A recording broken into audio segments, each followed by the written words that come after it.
Salut l'équipe, j'espère que vous allez bien. Aujourd'hui, vidéo extraite du programme Reborn de qualité incroyable. On parle des formulaires méta. C'est la raison pour laquelle le media buying peut te rapporter énormément d'argent en tant qu'indépendant. Si tu te lances, c'est cette stratégie-là qui fera en sorte que les boîtes te payeront beaucoup d'argent tous les mois avec une capacité qui est très simple à mettre en place pour toi. Donc, regarde bien cette vidéo, l'extrait est gratuit aujourd'hui sur YouTube.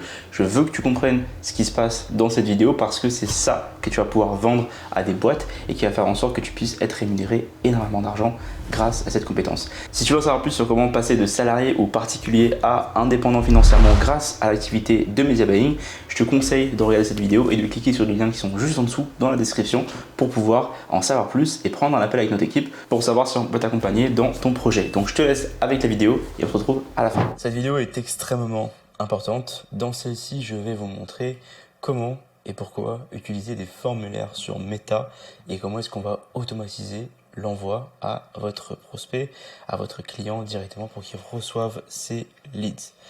Alors, très important à comprendre. Un formulaire Meta, c'est simplement une instance qui va permettre aux gens, quand ils vont cliquer sur la pub, d'ouvrir un formulaire dans lequel vous avez mis des questions auxquelles la personne doit remplir pour pouvoir obtenir quelque chose. Donc, par exemple, si vous faites devis gratuit ou inspection gratuite pour un client, au lieu d'envoyer le prospect sur un site web et devoir dépendre des gens qui codent le site web et devoir gérer le site web et les pixels de méta, etc., et les choses compliquées, nous, on va passer par des formulaires qui sont directement installés dans Meta, dans Facebook, pour que les gens puissent le remplir et que nous, on puisse transférer l'information directement à notre client. Donc, ce que je vous conseille de faire, c'est de toujours prioriser les formulaires dans vos campagnes Meta. Ça va permettre de pouvoir en fait simplifier beaucoup de choses. Même si vos clients ont des sites web, même s'ils ont des sites web, à part s'ils font du e-commerce, mais je ne vous recommande pas de faire du e-commerce.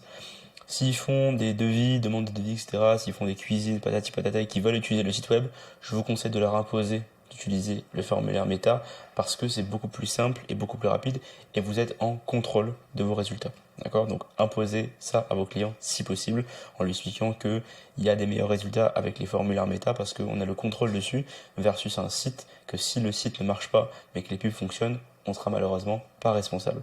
L'avantage du formulaire, c'est que vous pouvez contrôler tout directement depuis Meta. Comment est-ce qu'on fait une campagne de formulaire et comment est-ce qu'on paramètre tout ça? Je vais vous le montrer maintenant. Donc, on va devoir créer une campagne qui est une campagne de prospect, donc c'est automatiquement une campagne de prospect, et on va faire une campagne manuelle ici. On va l'appeler la campagne comme on veut, donc mettons 1, on va après c'est une campagne de, mettons, rénovation. Je vais descendre ici, rien à mettre ici, je fais suivant. Ici, imaginons que je suis dans la ville, on va prendre une page au hasard, on va mettre 10 euros par jour, et on est dans la ville de...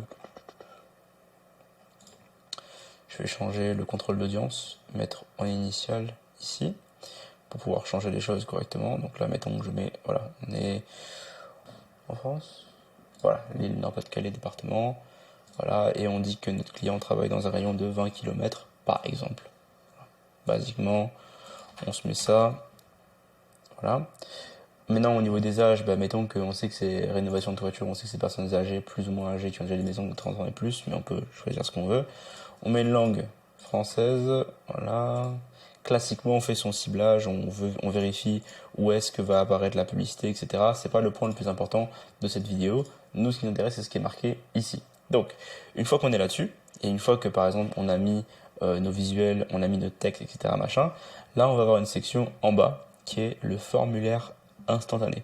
Donc, si on fait créer un formulaire, on va avoir ceci qui apparaît. Donc, première étape, ça va être dans paramètres, ici sur le côté, changer la langue et mettre en français. Voilà, au moins ça va être marqué en français pour pouvoir laisser ça, pour que les choses soient marquées en français. Au niveau du partage, vous avez le mode restreint et le mode ouvrir. Le mode restreint, c'est seulement les gens qui ont cliqué sur la pub qui vont pouvoir ouvrir le formulaire. C'est-à-dire que quelqu'un qui voit un formulaire et son ami, enfin il pense que son ami peut être intéressé par votre publicité, s'il envoie le formulaire directement à son ami par Facebook, la personne ne pourra pas cliquer. Maintenant, si vous mettez ouvrir, là à ce moment-là, si quelqu'un envoie le formulaire à une autre personne, l'autre personne pourra cliquer et le remplir. Donc ça dépend de votre exigence que vous avez. Est-ce que vous choisissez de vouloir faire que les gens qui voient la pub, qui cliquent dessus, qui remplissent ou non? C'est à vous de choisir, on va dire. Au niveau du contenu, vous allez devoir renommer votre formulaire. Très important à comprendre, quand un formulaire est créé, il ne peut pas être modifié. D'accord? Quand un formulaire est créé, il ne peut pas être modifié. Ça veut dire que si vous voulez modifier un formulaire, il faudra le dupliquer, modifier la question et ensuite changer la suite dans les différents logiciels qu'on va utiliser pour pouvoir mettre à jour les différentes modifications. Donc ici, on va appeler ça formulaire toiture, hashtag 1 pour dire que c'est le formulaire numéro 1. Là, vous allez avoir plusieurs choses. Vous allez avoir volume élevé, vous allez avoir intention élevée et vous allez avoir contenu publicitaire riche. Un volume élevé, qu'est-ce que c'est? C'est simplement un formulaire qui ne va pas nécessiter que la personne qui le remplit vérifie les informations. Ça va être souvent, il va ouvrir le formulaire et ça va être préenregistré directement le nom de la personne, son email, son numéro de téléphone, etc. Et il va pouvoir l'envoyer comme ça automatiquement. Souvent, volume élevé, c'est des gens qui sont moins qualifiés que les deux autres. Donc c'est vraiment des gens qui vont cliquer sur le formulaire et le faire envoyer automatiquement sans vraiment vérifier les informations. Niveau d'intensification élevé, vous avez vu qu'il y a une case qui apparaît en bas qui est vérification, étape de révision. Ça veut dire que les gens doivent quand même glisser sur leur téléphone pour valider l'envoi d'informations. Okay, très très important à ce niveau-là pour pouvoir obtenir un formulaire qui est envoyé. Maintenant, vous avez le troisième truc qui est assez nouveau, qui est le contenu publicitaire riche. Si vous cliquez dessus, ça va vous donner une nouvelle interface qui est ici. L'interface qui est là, ça permet de pouvoir faire comme une page d'atterrissage, un petit peu comme un petit site avant que les gens remplissent la question. C'est intéressant pour plusieurs raisons, je vais vous montrer pourquoi.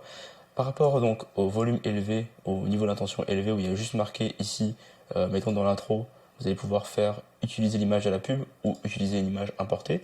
Donc par exemple, vous prenez une image comme celle-ci, vous l'importez. Ça peut donc apparaître derrière votre texte ici et vous pouvez sinon utiliser directement l'image qui est dans la publicité. Vous pouvez choisir soit l'un soit l'autre.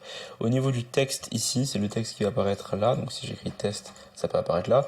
Donc là, si vous voulez par exemple mettre obtenez, hop, par exemple pour rappeler ce que c'est, 24 heures, par exemple.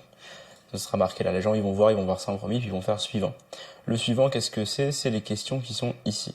Donc vous pouvez soit ajouter les questions qui sont là, donc avec des différentes choses, soit laisser seulement les questions qui nécessitent de demander le nom et l'email et le numéro de téléphone. Donc important à comprendre, c'est que plus vous allez mettre de questions, moins il y aura de gens qui vont remplir, mais plus vous mettez de questions et si les gens les remplissent, c'est des gens qui sont plus qualifiés que s'il n'y avait pas de questions. D'accord? Donc c'est apprendre avec des tests, faire des formulaires avec des questions, faire des formulaires avec moins de questions, mais le but c'est que vos prospects à la fin, vos clients à la fin, ils obtiennent des prospects qualifiés. Si tout le monde peut remplir le formulaire mais que chaque prospect qui arrive n'est pas qualifié, ça ne sert pas à grand chose. Donc par exemple, nous si on veut faire des questions pour la rénovation de toiture, on peut faire des questions par exemple à choix multiples. Donc maintenant on fait une question à choix multiples qui est ces questions-là en fait, demandez à votre client, à vous, quelles sont les questions qu'il doit savoir de base pour travailler avec quelqu'un. Forcément, il va vous dire oui, combien d'argent le client est là, est-ce qu'il veut changer maintenant, etc. C'est sûr que si vous demandez des questions monétaires directement sur le devis, les gens vont plus ou moins répondre au formulaire, donc essayez d'être plus intelligent là-dessus. Par exemple, êtes-vous propriétaire? Hop, on va mettre oui ou non, par exemple. Ensuite, mettons, je mets une question qui dit quel type de bâtiment avez-vous? Par exemple, ça peut être ça. Là, il faut remplir les questions comme vous voulez, au moins les gens pourront remplir. Il y a d'autres types de questions aussi, comme des réponses courtes, où les gens peuvent écrire des choses. Par exemple, quel est votre intérêt? Hop, et là les gens peuvent remplir dessous et vous pouvez supprimer ou garder les questions au fur et à mesure. Voilà, moi je vous conseille de ne pas mettre énormément de questions, 2, 3 maximum. Le but c'est que les gens puissent remplir rapidement sur leur téléphone pour pouvoir l'envoyer ensuite à votre client. Vous avez aussi une fonction de logique conditionnelle, ça veut dire que en gros, si vous cliquez là-dessus, vous allez pouvoir créer des différentes étapes dans vos questions. Donc, mettons que vous mettez une première question qui dit quel type de bâtiment avez-vous? Parfait. Donc là, ça veut dire ok, est-ce que si je remplis cette logique-là, je crée une nouvelle question. Et là, la nouvelle question, c'est une question qui est un choix multiple, etc., etc. Et vous pouvez créer une autre question qui, par exemple, peut être, mettons si répondre j'ai une maison. Là, la deuxième question peut être, ok, depuis quand êtes-vous propriétaire? Si c'est un immeuble, pareil ou pas. Si par exemple, vous ne faites pas d'immeuble et que vous voulez mettre, ok, si la personne répond immeuble, fermez le formulaire. Ça veut dire que la page suivante ne lui laissera pas donner ces informations et ça fermera le formulaire. Moi, c'est pas quelque chose que j'aime bien au niveau de la logique formulaire, la logique conditionnelle, parce que ça va réduire drastiquement le nombre de prospects et on ne saura pas vraiment quantifier si c'est le formulaire qui est efficace ou si c'est les prospects qui sont pas qualifiés, etc. C'est une fonction qui existe mais que moi je n'utilise pas personnellement, je désactive toujours ça et je laisse juste les questions pures comme celle-ci. Donc voilà, vous pouvez remplir vos questions ici et ensuite faire la suite. Si je reviens sur la partie type de formulaire, vous avez quand même le contenu publicitaire enrichi. Lui, il est pour moi intéressant parce qu'il permet de pouvoir écrire un peu plus de choses et donner plus de contexte à la personne. Imaginons, on est pareil, maintenant imaginons qu'on est sur, mettons, un salon de beauté. Là, vous mettez une image, je vais vraiment n'importe quoi, c'est juste pour vous montrer.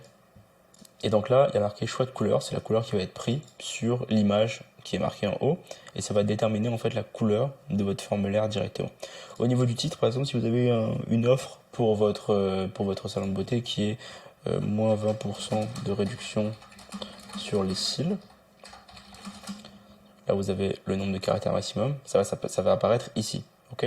Aperçu, ici c'est notre salon fête, par exemple, c'est 5 ans pour l'occasion. Profiter de notre offre. Et donc ça va s'afficher juste en dessous. Et donc en fait vous pouvez créer des formulaires qui sont beaucoup plus denses, beaucoup plus personnalisés ici. Là vous pouvez mettre des avantages par exemple, des petits traits. Donc par exemple ça va être esthéticienne qualifiée. Là on va mettre français, anglais. Et vous voyez, vous pouvez écrire ici directement 3 avantages qui vont s'apparaître ici pour donner encore plus de contexte aux gens. Et vous pouvez encore faire plein de choses en plus. Vous pouvez écrire des choses sur comment fonctionne le service. Donc par exemple, étape 1, remplissez le formulaire. Étape 2, attendez notre appel. Et vous pouvez écrire les étapes comme ça pour pouvoir remplir, montrer aux gens c'est quoi les étapes du formulaire ou c'est quoi les étapes du produit en question. Vous pouvez faire ça. Vous pouvez montrer vos produits. Donc là, vous pouvez choisir des images de vos produits pour directement les marquer sur le formulaire. Vous pouvez montrer de la preuve sociale en mettant par exemple des examens, des accréditations, des certificats, etc. certifiés par tel truc. Vous pouvez mettre des incitations ici à donner des coordonnées. Donc par exemple si vous dites mettons qu'on met consultation, mettons moins 20% de réduction, bah, ça peut être marqué ici directement au lieu de marquer là. Donc voilà, vous avez vraiment beaucoup de possibilités de personnalisation de formulaire en utilisant celui qui s'appelle contenu publicitaire riche. Évidemment, le but c'est pareil, c'est de ne pas rajouter 14 000 informations. Le but c'est que les gens aient les informations claires rapidement en voyant le formulaire pour pouvoir rapidement passer à l'action et pas juste devoir lire 14 textes avant de remplir quelque chose.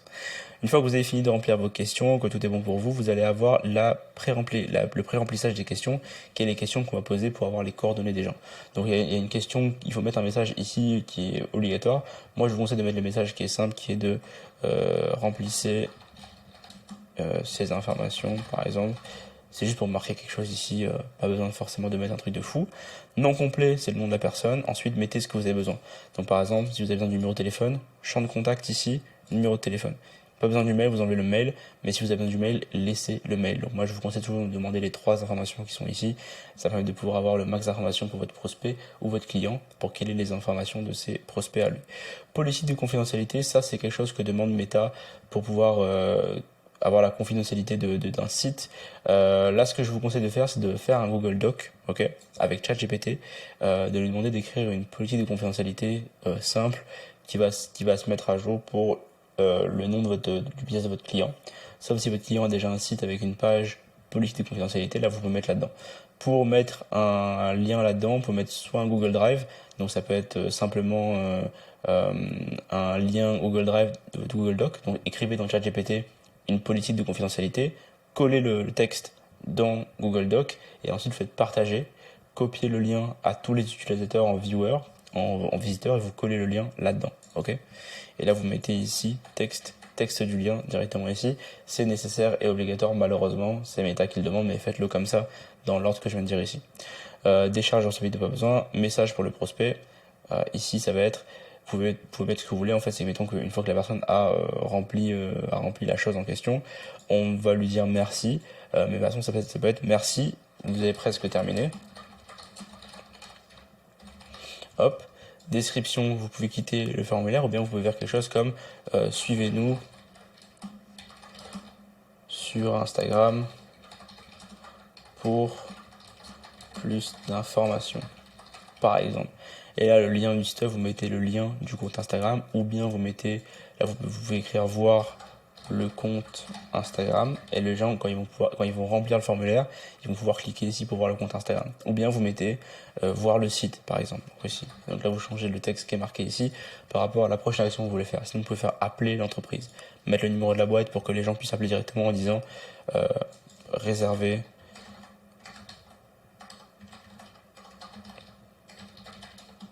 maintenant, etc. Ok? Donc voilà. Et quand vous avez fini, vous faites créer le formulaire. Et donc par exemple ici, j'ai rempli un formulaire basique pour un salon par exemple, et là je m'ai mis des questions, êtes-vous déjà venu dans notre salon? Oui, non. Et la question numéro 1, c'est de quel service avez-vous besoin? Cils, peau, cheveux par exemple, basique. Là je vais à la fin, ici je mets suivez-nous sur Instagram, etc. Et puis je fais créer le formulaire. Au préalable, il faut bien penser que j'ai bien mis un lien ici de quelque chose pour avoir une politique de confidentialité. Et donc à ce moment-là, le formulaire est créé, c'est donc celui-là, le formulaire de beauté, et vous voyez que c'est pas beaucoup, vous pouvez pas éditer le formulaire. Donc si vous voulez le changer, il faut dupliquer le formulaire, créer un doublon et le modifier par la suite. Donc ça c'est l'étape 1, quand vous allez pouvoir créer vos publicités, vous allez pouvoir choisir ici le formulaire, et après il va s'afficher en prévisualisation ici, sur Instagram vous allez voir à quoi ça ressemble, etc. etc. Et quand les gens vont remplir le formulaire, ça vous dira qu'une personne a rempli le formulaire. Maintenant, comment est-ce qu'on fait pour envoyer les infos de ce formulaire à son prospect? Je vous le montre dans la suite de cette vidéo.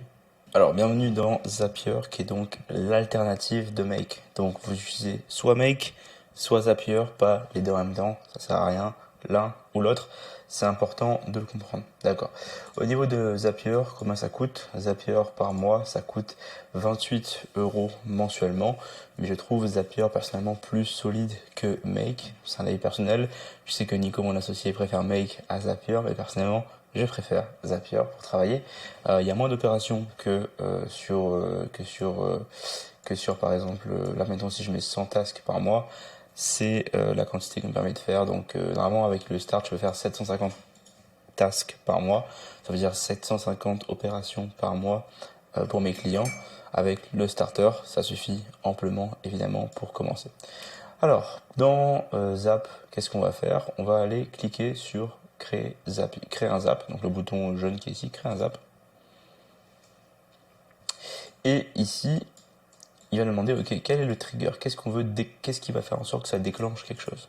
Dans notre cas à nous, on va lui dire, ok, je veux que le déclencheur soit Facebook Lead Ads. Voilà, ici. Et on fait donc choisir un événement, nouveau lead. Continue.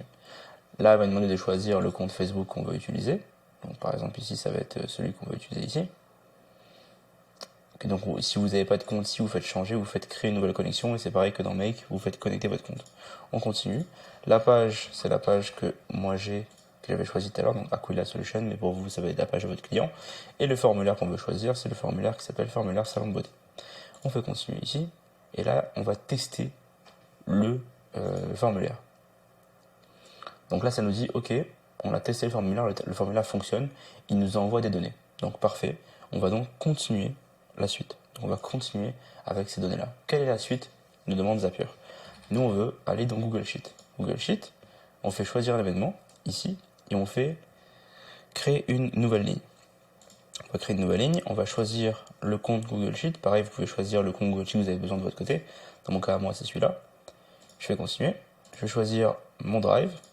Ensuite, je vais choisir directement spreadsheet. Donc là, en fait, c'est pas comme dans Make. Make demande d'aller chercher à travers les dossiers. Nous, on peut directement récupérer ici le nom du fichier Google Sheet qu'on veut utiliser. Donc moi, c'est client 1 avatar. Et la feuille en question, c'est la feuille prospect.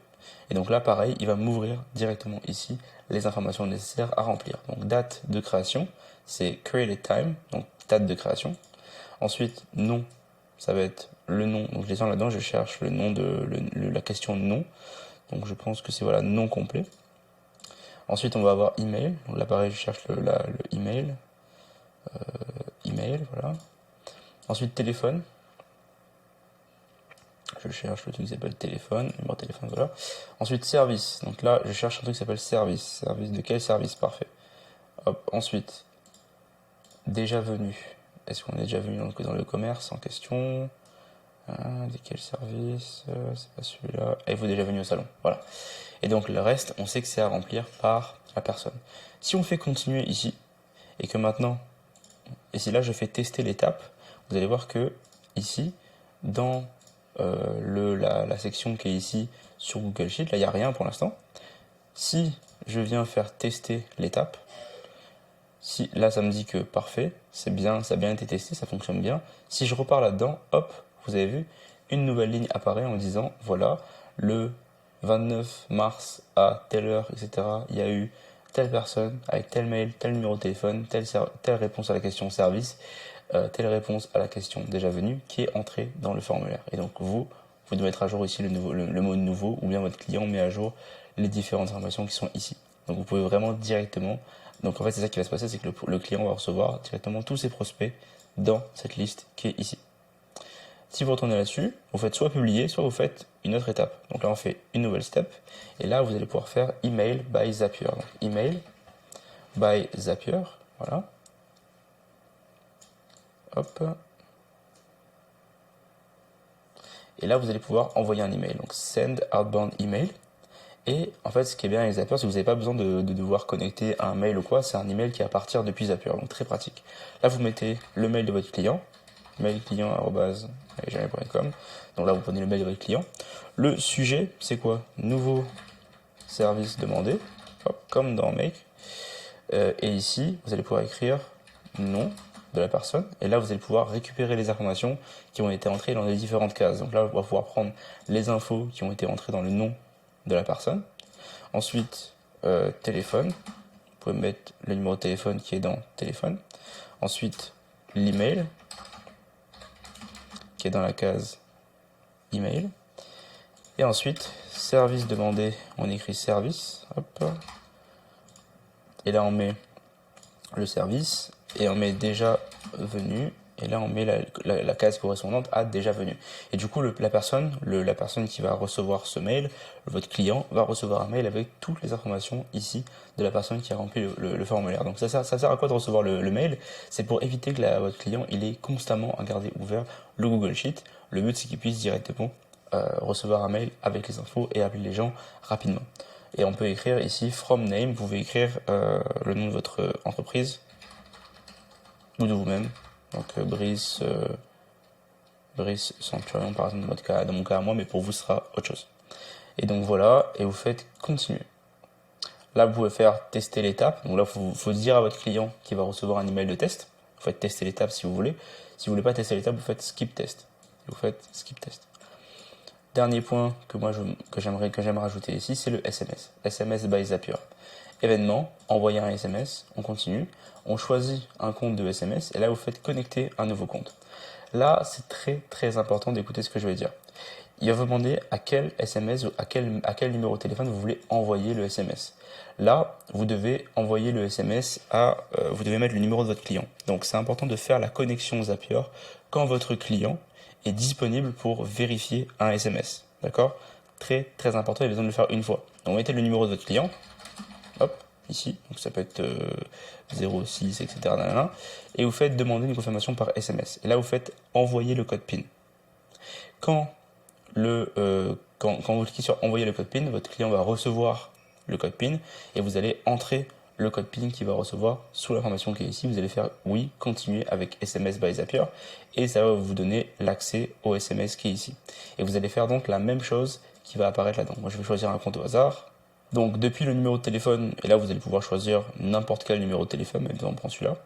Et vous allez faire la même chose que dans l'email. Vous allez pouvoir faire, voilà, nom du prospect. Ou même pas, vous pouvez juste pas forcément mettre de nom, mais juste dire nom. Et en fait, ça va donner l'information qui est entrée dans la case nom. Ensuite, Là, vous mettez le numéro de téléphone. Moi, je mets un petit 2/ pour faire la séparation. Téléphone. Je n'envoie pas le mail par SMS parce qu'il ne veut pas envoyer un mail depuis son téléphone. Moi, je veux juste que mon client appelle son prospect le plus vite possible. Donc, je lui donne le nom de la personne, le numéro de téléphone. Je lui donne ensuite le service que la personne veut. Et ensuite, est-ce qu'elle est déjà venue? Donc, en fait, ça va écrire Brice, le numéro de téléphone de Brice, le service que Brice veut et est-ce qu'il est déjà venu, donc oui, non. Et donc vous dites à votre client, voilà, vous allez recevoir vos prospects directement ici, donc vous pouvez écrire quelque chose avant en disant nouveau service par exemple, 2 points, et là ça va écrire par SMS tous vos services, nom de la personne, téléphone, le service, et est-ce qu'il est déjà venu ou pas, et vous faites continuer, et là vous faites tester l'étape, et normalement votre client va recevoir un test dans son numéro de téléphone directement avec la notification, et vous pouvez faire aussi skip test pour valider ça. Je vais faire skip test ici, skip test.